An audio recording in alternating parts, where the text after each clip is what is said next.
DIY carbon fiber trunk lid. Why? Because this one's awful.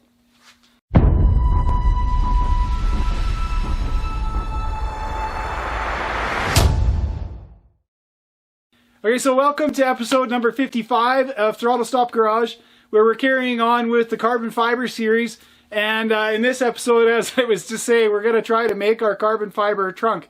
So if you go back to episode 49, you'll watch us make the mold, which is now sitting on the bench. So in this episode, we're going to get the carbon fiber materials laid up into the mold, and we're going to get that carbon fiber hood skin pulled. All right, so without any further chatter for me, let's switch over and have a look at how we're going to get this done. All right, so on we go with mold prep. So first of all, I applied a sealant, the FMS sealant, and then I went at it with the Freekote 700 NC. Anyway, you'll find out at the end of the video that perhaps polishing that particular product quite as vigorously as I just did there, I didn't show all of it. It's not such a great idea. Anyway, we're priming in the mold again, just like in the last video. So on we go with the masking, and we get ready to apply some of that Duratec primer into the mold. It's actually a pretty easy process to do. Here I am just fiddling around getting it in, but the first coat that goes in is a really light, just a mist coat. And then before it sets up in the gun, you can just hammer it on. I am amazed at this primer. I've primed a lot of things in my life. I don't think I've ever had a primer that you can just sort of wet on wet, hammer it in there and have zero issues. So that was kind of fun. Right, pattern making again. So I'm making these little cloth patterns just so that I'm economizing on material. And here I am trying to work out the core. So there's the old trunk lid. And I'm just mapping out the constraints. Like I can't put the core material down where the handle goes. I can only put it through the middle part, which is where I need it to be stiff anyway.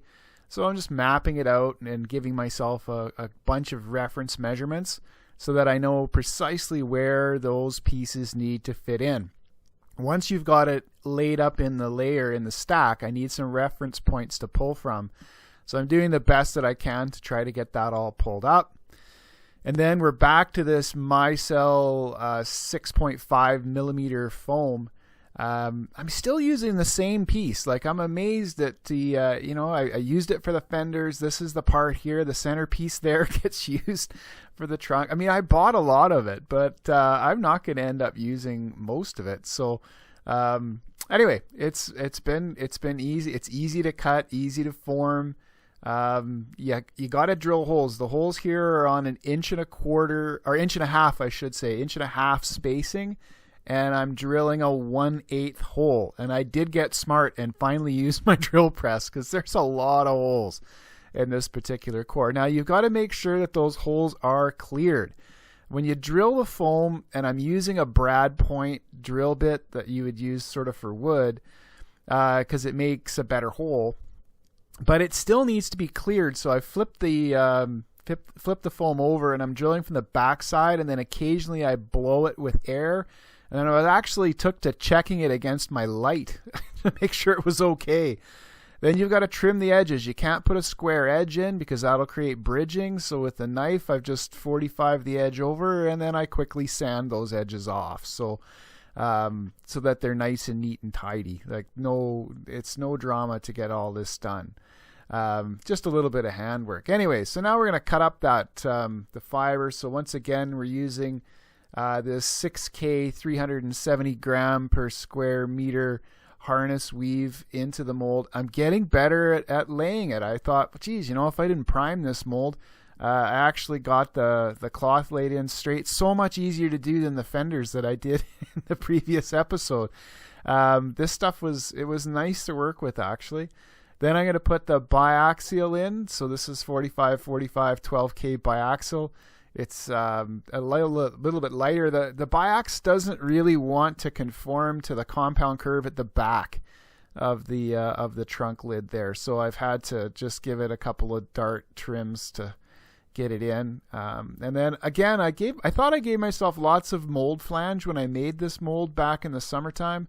And I could have used another inch or two, actually. Wouldn't have hurt anything at all. So I'm changing that fabric orientation with each layer that goes in, just for maximum strength. Again, I know that this is not necessary. It's not a structural part. And people have been quite helpful in the comments with this kind of thing. And I understand that it's overkill, but nothing too strong ever broke. So I'm okay with that. Transferring my measurements in. I changed the glue up for the main fabric. I'm putting it in with Fibertech MT1 blue. For the foam core, I'm attaching it with 3M Super 77 just because it has a little bit more grip. And you can see how nicely I'm able to get that harness weave laid in there now. I mean, that's, I don't know, it's as good as I've ever done, which is short. Anyway, I forgot to weigh the material. So there I am, just plopping it on the scale real quick. Oops. Don't forget to weigh the material. It's super important for getting your amount of resin correct when you go to do it. So then just doing some final tidying up here at the edges of the mold as the last of it's gone in. And then because I was going to use the steel frame, and I'm not using the steel frame anymore, but I was applying some thin strips of plain weave carbon fiber. It's 200 gram per square meter 3K material. I should have bought more tape. Like, you can get carbon fiber tape in a 3, 2, and other inch wide spool. I didn't buy enough of it, so I had to make my own. All right, bagging material going in. Tacky tape goes in around the edges. Then the peel ply is going on again. A couple of clips. Hey, I'm learning. It's slow, but you can almost feel the learning here. Getting better. Anyway, it goes in. Again, that Fibertech blue glue is fantastic for just sticking it in. It's a real light stick, so it's nice. Wherever you need a little dart to get the peel ply to lay flat against your fabric, there's no harm there.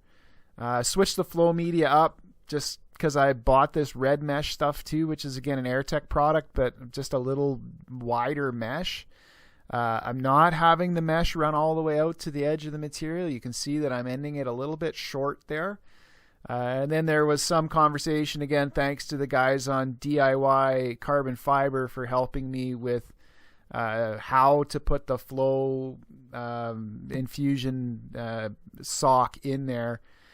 So I've decided to pull from the bottom of the mold to the top of the mold. And I know it looks wrong, but that's actually the shortest distance to go. It's a further distance to go across the mold. All right, so corners go in first with the film. This again, Airtech Stretchlon 800 is what I'm using here.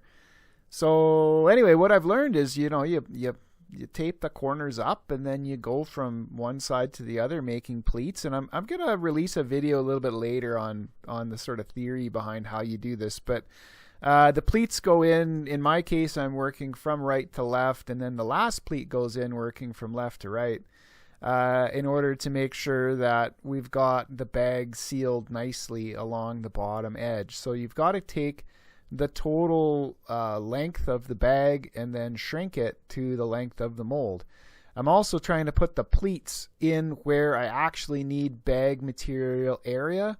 So I don't need lots of area everywhere. I do need lots of area in that back corner where the change of plane happens, where you go from the flat of the trunk into the bottom of the trunk. So you have to plan for each and every one of those. This bag is about 25% larger than the total material. And instead of poking a hole through the bag this time, I'm going to put my vacuum line just through, because I got some wide, 1-inch wide tape. So this is the first pull of the bag. So again, if I'm getting better, you get it right, it pulls first time. So then I'm just going to zip around and check for leaks. And I didn't have to check for hours this time.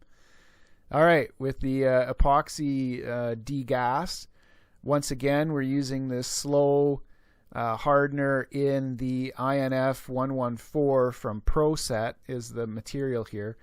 So that's the degas part. You don't need to do it for this. I just did it because I had the setup, so it honestly isn't going to matter. And then probably the best addition to my growing collection of pieces to do this infusion is the following tools. There you can see them. So those clamps there, again, Composite Envisions sent me a set of those, and they're unbelievable. I was just using regular old line clamps before, or pliers, but these are fancy pants clamps, and are they ever worth it. You can really easily control the flow rate, which is super important. And then when I'm done, so I've got it right at the entrance there for the epoxy line in, and then I've got another one situated right at the vacuum where the vacuum is pulling. So when I need to shut this whole system down, I just clamp off both those clamps. Clamp off the epoxy first, let the vacuum pull a little longer, and then clamp off the vacuum line with those clamps. They go absolutely dead shut. Anyways, and I was super happy with how I could throttle it back. This epoxy infuses really nicely, so it goes through the mold really easily, as you can see here. You can see it's really even on the way through too. I was happy with the way this infusion went, and being able to sort of throttle them back to get the right rate. Like this total infusion is well over an hour to get you all the way to the end.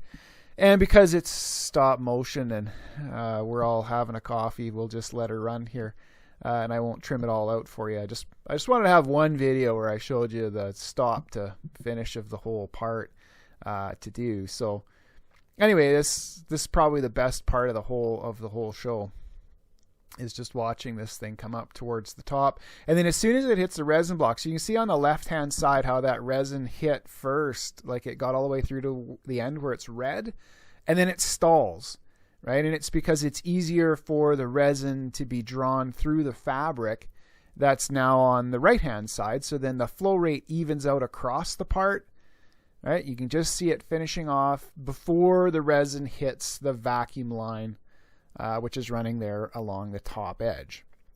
Okay, so now it's basically finished, and we'll shut the line down first to the resin, right, just to allow the last little bits of material to get flown through. And we don't want to be sucking a bunch of resin into our catch pot. We already did that in the first video, right?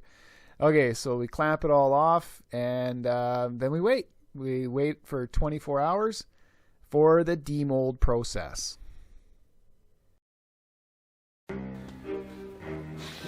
Okay, it's the next day, so it's time to pull off the bagging materials and see if we've got a part. I am actually going to measure the waste this time.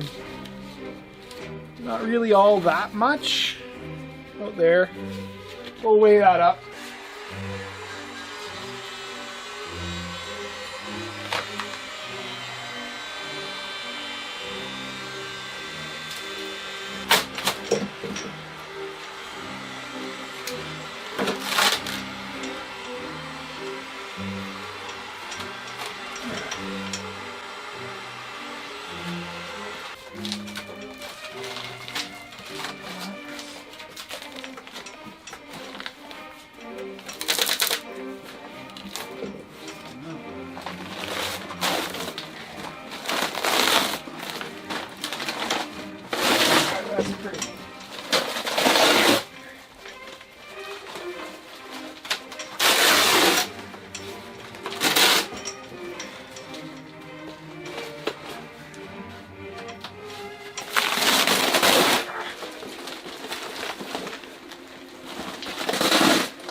There it is.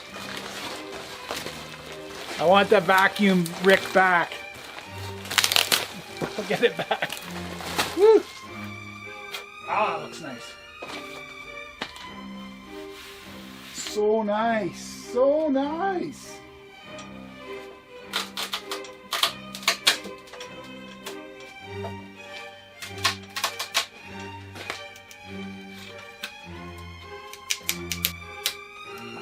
Release.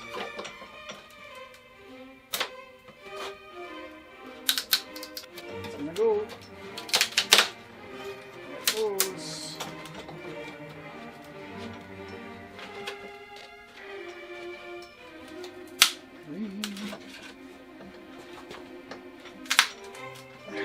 Wow. Totally stuck in this corner here. Holy.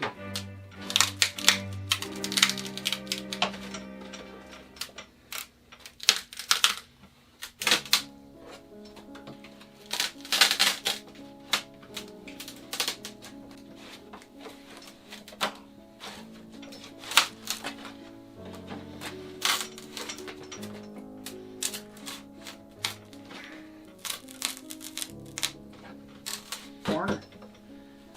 On hard. She's down hard. I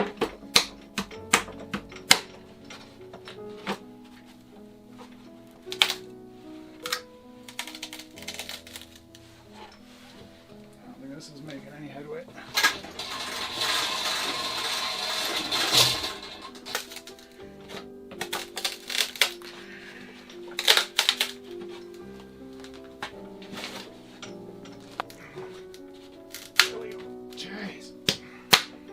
Fenders were bad.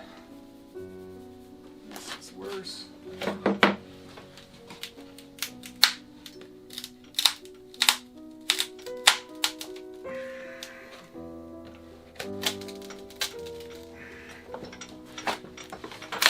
There.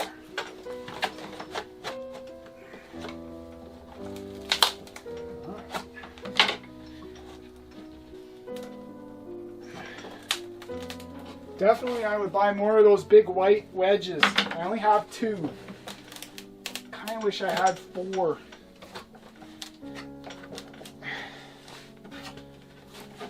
Or 6. Or 8. They're only a few bucks each. Not having fun in your garage if there isn't blood. The way that works. Oh yeah, my safety gloves are right there. Don't tell my wife.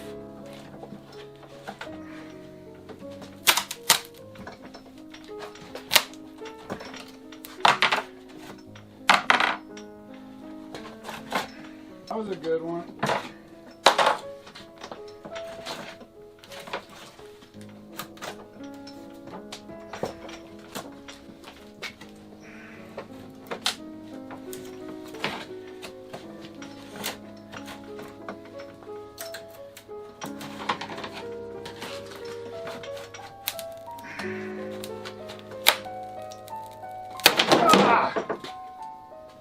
It was the primer. She pulled the primer off. So this one's not going to be pretty. Oh well.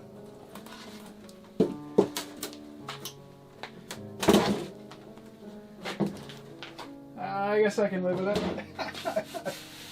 Oh, whatever. Just shatter.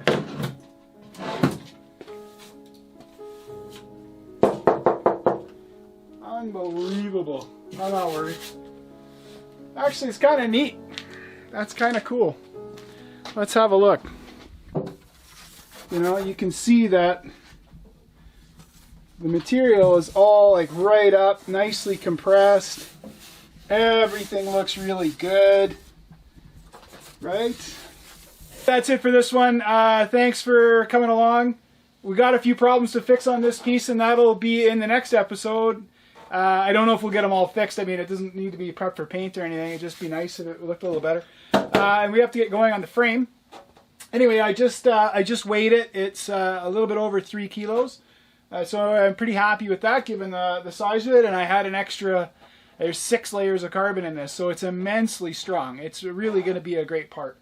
So I won't be worried about getting little dings and dents in it. You can't dent carbon fiber.